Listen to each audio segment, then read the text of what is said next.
Hello students, a very good evening. Welcome to another one video tutorial of C++ programming. আৰু আজি আমি এটা নতুনকে কনসেপ্ট এটা আমি চ্যাপ্টাৰ এটা আমি স্টাডি কৰিম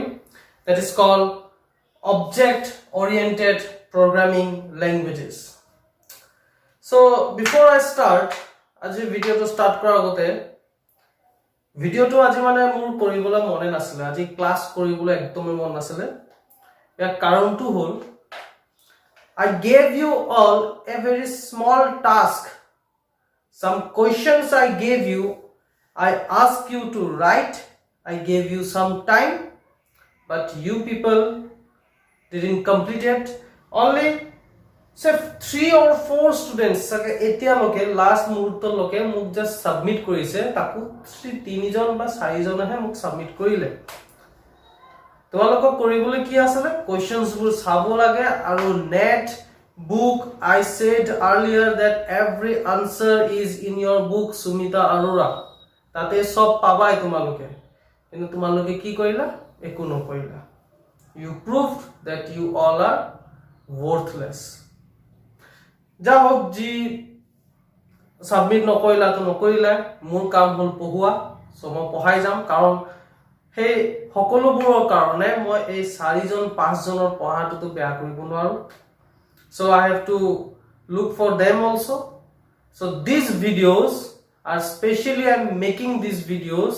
only for those 5 to 6 students 4 5 6 students who have submitted the assignment rest তোমালোকে সালে সাবা না সালে নাই I don't care so let's begin the video আৰু last class ote mo koisilu just a notun chapter to start kora agote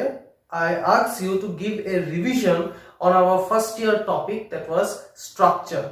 tomalok second year book ot starting ote structure bikhoy kwa ase so tar pora pohibo para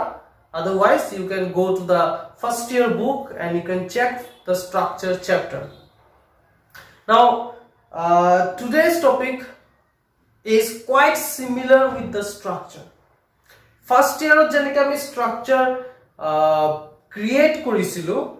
pray eke amar second year to same eke hoige instead of structure this time we are going to create class okay so same structure jenoko amar eta template hoy similarly class o hoy gol amar eta template user defined data type jitu moi koisilu user defined data type ami structure to as a user defined data type bole ami hikisilu similarly this year also a user defined data type you can say but instead of class structure we are going to create class so short ke aji video dim aji just all of introduction dim next video moi tumalokok a structure to mane class to loi pelai keneke eta program ami koribo paru ba likhibo paru hetu moi tumalokok sikai dim so let's start today we will discuss the basic concept of object oriented programming now procedural oriented programming language amar mane first year jibur ami programming language hikisilu hebro kwa hoisile POP procedure oriented programming languages POP jot amar main functions thake main functions bitot aru functions thake ami functions bonai jao hebro kwa hoisile procedural oriented programming languages now in these programming languages the main disadvantage to ki hoy for example say ami eta program korisu jot 100 ta lines ase 100 lines of programming eta 100 lines of programming more than 100 lines of pare I mean to say the big program jibur dangor program ami jodi procedural oriented programming language concept to loi pla jodi ami koribo jao amar tat ki hoy jayege bug ulwar chances to besi thake ar bug ulai jiman dangor program hobo amar errors ulai even the PUBG game has also errors iman glitch marege hebur to bor dangor programming kori thoi dise so ebur 100 lines of programming oto error hua to swabhavik ulaboi now object oriented programming yat basically second year ami jitu topic hikim hetu hoi gol class ঠিক আছে এই class ওয়ার্ডটো তোমালোকে শুনিছা first ইয়াৰত as I said in the earlier first year মই কি কৈছিলো যে C++ programming was developed by John Strostrup AT&T Bell Laboratory আমাৰ C++ programming to develop কৰিছিল আৰু মই কৈছিলো যে C++ programming language is a combination of C programming language আৰু Simula 67 right so C language যেটো আমাৰ C language আছে হেবোৰ কোৱা হৈছে যে procedural oriented programming languages আৰু Simula 67 তাত আসলে আমাৰ এই ক্লাস আৰু অবজেক্টস ওকে ক্লাস আৰু অবজেক্টস লগাই পেলাই প্ৰগ্ৰাম কৰিব পাৰি এটো আসলে আমাৰ Simula 67 ল্যাঙ্গুৱেজ টু সো জাৰ্নে কি কৰিলে এই দুটা language POP language that is the C programming language আৰু Simula 67 programming language to combine কৰি পেলাই নতুনকে এটা ল্যাঙ্গুৱেজৰ আৱিষ্কাৰ কৰিলে আৰু নাম starting of নাম C++ নাছিলে starting of নাম আছিলে C with classes starting of নাম আছিলে C with classes আমি ফার্স্ট ইয়ার C টু মানে হেক কৰিলো C পঢ়িলো এতিয়া আমি শিকিম classes পিছতহে Rick Mascitti I think no Rick Mascitti নহয় Dennis Ritchie or I think Rick Mascitti someone was there sorry Rick Mascitti হে C with language to নামটো আকৌ হলাই পেলাই কৰিলে C++ এটো ফাৰ্স্ট ইয়াৰত আমি শিকিছিলো আৰু C++ means the ++ means increment version of C so in this year since C language আমি শিকিলো আৰু লাষ্টত আমি all of object oriented programming language or all of example eta ami paisilo that was structure how to create a user defined data type in this year same concept ami use korim but instead of structure we are going to create class so class eta bitot ki thake aru structure to bitot ki thake let's jump to the main topic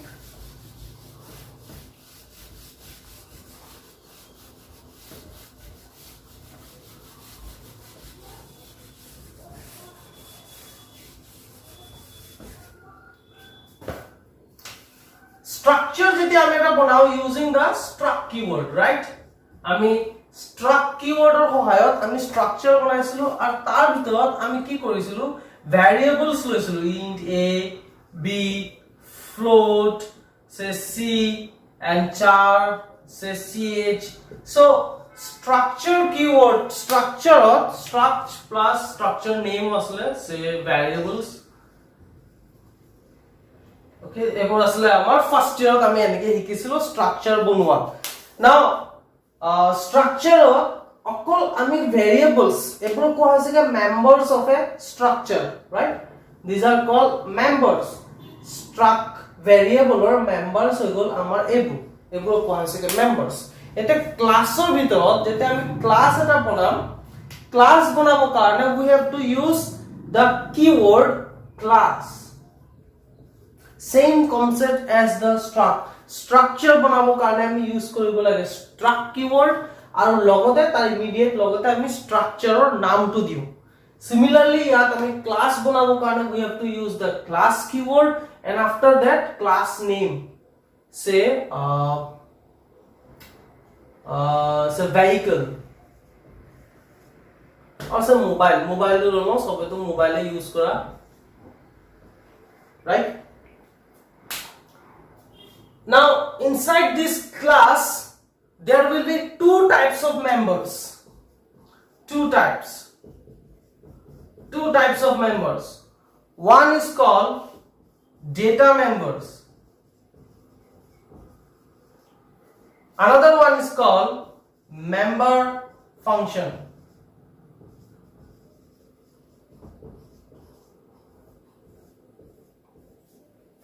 data members and member function data members mane bujhai ase ge amar variables to bujhai ase variables jeneke ebur asle amar struct keyword structure under jeneke amar ebur variables ami likhu similarly class or bitorot ami variables likhibo paro say int a B, float, different types of data types and variables we can use. Member functions means functions or kotha koi ase. User defined functions. User defined functions ami first year dikhisilo keneke ami function eta banabo paro. So similarly amar class to bitor amar variables or bahire amar functions ami include korabo parim aru functions gur ami run korabo parim. ठीक है sir. So these are the two members of a class. লগতে class two ভিতৰত যেতিয়া আমি মেম্বাৰস বোৰ declare কৰিম either data members or member functions যেতিয়া মেম্বাৰস বোৰ আমি ডিক্লেয়াৰ কৰিম we have to use some specific এবোৰ কোৱা হয় তোমাৰ specifier access specifier বুলি কোৱা হৈছেগে.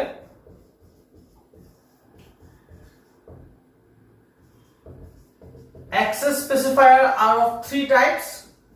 private, protected, and public. প্ৰতিটো access specifier লগত আমাৰ এক colon symbol টো থাকিব. মানে যেতিয়া আমি এটা ক্লাস বনাম আমাৰ কোৱেশ্চনতে দে তোমালোকে যদি মনত আছে যদি স্ট্ৰাকচাৰ যেতিয়া আমি ক্ৰিয়েট কৰিছিলো আমাৰ ফাৰ্স্ট ইয়াৰত স্ট্ৰাকচাৰ ক্ৰিয়েট কৰিব কাৰণে কোৱেশ্চনস বোৰ কি কৰে দি দিয়ে ডিফাইন এ স্ট্ৰাকচাৰ নেম তাৰপিছত স্ট্ৰাকচাৰটোৰ ভিতৰত কি কি ভেৰিয়েবলস থাকিব হেবোৰৰ ভ্যালু কিমান হ'ব সেম তেনেকুৱা আমাৰ কোৱেশ্চনত দি দিব যে ডিফাইন এ ক্লাসটোৰ নাম কৈ দিব ক্লাসটোৰ ভিতৰত আমাৰ মেম্বাৰস data members যদি কয় data members মানে মনত থবা আমাৰ ভেৰিয়েবলছৰ কথা কৈ আছে data members কি লব লাগিব টাইপ কি হ'ব হেবোৰ আমাৰ সব কোৱেশ্চনতে কৈ দিব আমাক জাস্ট খালি কি এক টেমপ্লেট টো আমি জাস্ট বনাব লাগে কোৱেশ্চনত যিবোৰ আমাক কৈছে হেবোৰ আমি প্ৰগ্ৰামিং ল্যাঙ্গুৱেজত লিখিব লাগিব আৰু যেতিয়া আমি ডেটা মেম্বাৰস বোৰ লিখিম বা মেম্বাৰ ফাংচনস বোৰ আমি ইয়াত ইনক্লুড কৰিম তেতিয়া আমাৰ এক্সেস স্পেসিফায়াৰো কৈ দিব যে আমুক এক্সেস স্পেসিফায়াৰৰ আন্ডাৰত এনেকে ভেৰিয়েবলস লিখা বা আমুক স্পেসিফিক স্পেসিফায়াৰৰ আন্ডাৰত আমাৰ ফাংচনস বোৰ লিখা তেনেকে আমাক কৈ দিবগে এতিয়া এই এক্সেস স্পেসিফায়াৰৰ যেটো মেইন ফাংচন যেটো মেইন কাম আছে হেতু আমি তোমাৰ বেলেগকে এটা চ্যাপ্টাৰ এটা আছে that is called inheritance হে inheritance চ্যাপ্টাৰতে আমি ভালদৰে এটো বুজি পাম ঠিক আছে কিন্তু এটো চ্যাপ্টাৰত মই অকল তোমালোকক শিকাম যে কেনেকে আমি ক্লাস এটা বনাব পাৰি কোৱেশ্চন এটাও দি দিম তোমালোকক হে কোৱেশ্চনটো চাই পেলাই তোমালোকে হে ক্লাসটো বনাব পাৰিবা অলৰাইট সো ক্লাসটোৰ ভিতৰত আমাৰ কি থাকিব আমাৰ থাকেগে members আমাৰ থাকে দুই ধৰণৰ members এটা কোৱা আছে data members আৰু এটা কোৱা আছে member functions data members মানে variables ৰ কথা কৈছে member functions means functions ৰ কথা কৈ আছে আৰু প্ৰতিটো members বোৰ আমি access specifier ৰ আন্ডাৰত লিখিব লাগিব access specifier তিনি ধৰণৰ থাকে private protected আৰু public হৈ গল এতিয়া structure to kotha koi asu structure jetia amar complete hoy jayege structure to amar run no hoyge structure to jodi ami run koribo bisaru use koribo bisaru ami ki koribo lagisile structure eta variable banabo lagisile jeneka starting ote mo structure variables buni banaisilu totale amar say for structure struct banai pelai say student এটো হৈ গল মো স্ট্ৰাকচাৰৰ নামটো আৰু ইয়াৰ ভিতৰত আছে ধেৰ ভেৰিয়েবলস আছে a b 4 name এনেকে আমাৰ তিনটা ভেৰিয়েবলস আছে এটা স্ট্ৰাকচাৰটো কমপ্লিট হৈ যায় আফটাৰ সেমিকলন এবোৰ আমি ফাৰ্স্ট ইয়াৰতে শিকিছিলো মই আকৌ ৰিভিজন দি আছো তোমালোকে এবাৰ চাই লোৱা ঠিক আছে তাৰ পিছত মই যেতিয়া স্ট্ৰাকচাৰ ষ্টুডেন্টটো ইউজ কৰিব লাগে কি কৰিব লাগিছিল স্ট্ৰাকচাৰটো কি হয় মই কি কৈছিল এটা ডেটা টাইপ হয় ডেটা টাইপটোৰ নাম কি ষ্টুডেন্ট So variable আমি কেনেকৈ ডিক্লেয়াৰ কৰো data type variable name so আমি কি কৰিব লাগিব student তাৰপিছত s1 এনেকে বা s এনেকে আমি variable ডিক্লেয়াৰ কৰিছিলো to use the data type student so মানে s1 ৰ আন্ডাৰত আমাৰ তিনটা variable আছে A B আৰু name এনে নরমালি মই শিকাই দিছিলো নরমালি যেতি আমি int a লিখো তো মিন্স আমি ইন্টিজার ভ্যালু এটা স্টোর কৰিব পাৰিম কোড স্টোৰ কৰিব পাৰিম a কেটা এটা কিন্তু এতিয়া যেটা স্টুডেন্ট s1 এনেকে লিখি দিলু মোৰ কি হৈ গলগে স্টুডেন্টটো আসলে মোৰ এটা structure so user defined data type student s1 লিখাৰ লগে লগে এটো মোৰ ভেৰিয়েবল হয় মেমৰি হয় কিন্তু এবাৰ মেমৰিটো মোৰ তিনটা মেমৰি বনিছে a b আৰু নেম এবোৰ ফাৰ্স্ট ইয়াৰতে মই শিকাই দিছো সো বাৰে বাৰে কৈ আছো মই চাই লোৱা এবাৰ ৰিভিজন দি লোৱা তেতিয়া হেবোৰ ক্লিয়াৰ হ'ব নহয় সব মোৰ ওপৰত দি যাবগে ওকে সিমিলাৰলি ইয়াতো আমাৰ কি কৰিব লাগিব এনেকে ভেৰিয়েবলস বনাব লাগিব যেতে ক্লাসটো বনি আমাৰ হৈ যাব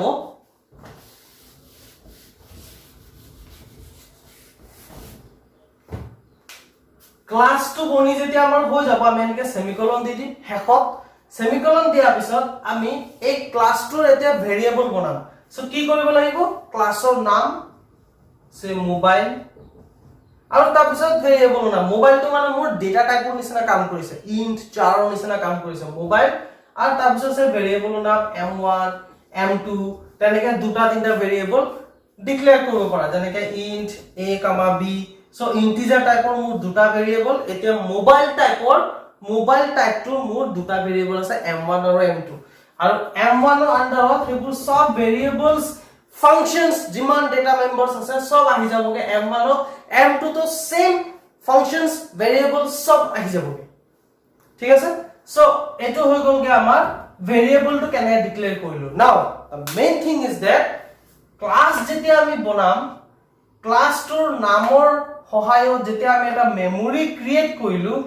এই মেমৰিটো আমি ভেৰিয়েবল বুলি নকওঁ স্ট্ৰাকচাৰৰ ক্ষেত্ৰত সৰি ইয়াত স্ট্ৰাকচাৰটো নাই স্ট্ৰাকচাৰৰ ক্ষেত্ৰত আমি ভেৰিয়েবল বুলি কওঁ কিন্তু ক্লাসৰ ক্ষেত্ৰত যেতিয়া আমি এটা মেমৰি বনাও ইয়াক কোৱা হ'বগে অবজেক্ট এবোৰ কোৱা হৈছেগে অবজেক্ট সেই কাৰণে ইয়াক কোৱা হৈছেগে প্ৰগ্ৰামটো অবজেক্ট ওৰিয়েন্টেড প্ৰগ্ৰামিং এবাৰ আমি শিকি আছো ক্লাস আৰু ক্লাসৰ অবজেক্ট ক্লাস এন্ড অবজেক্ট বুলি কোৱা হয়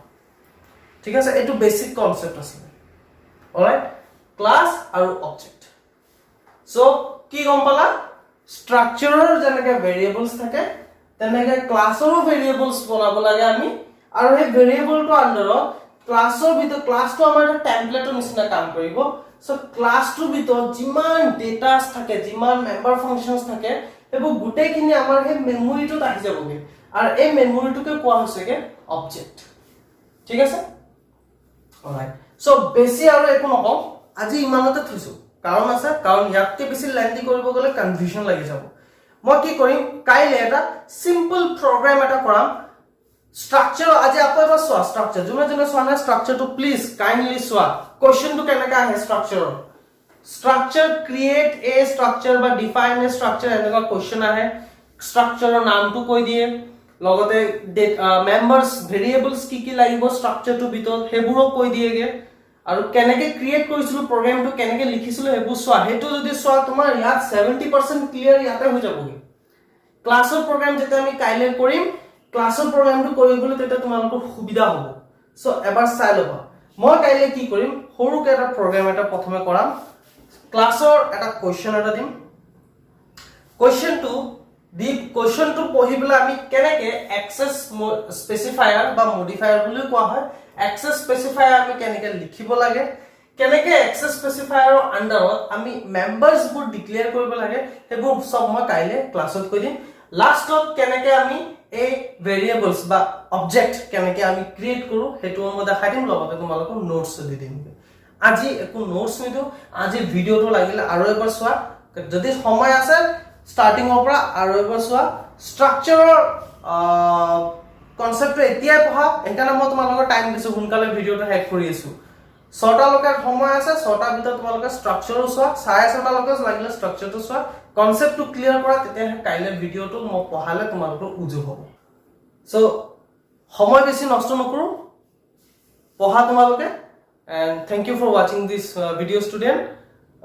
stay safe stay healthy and bye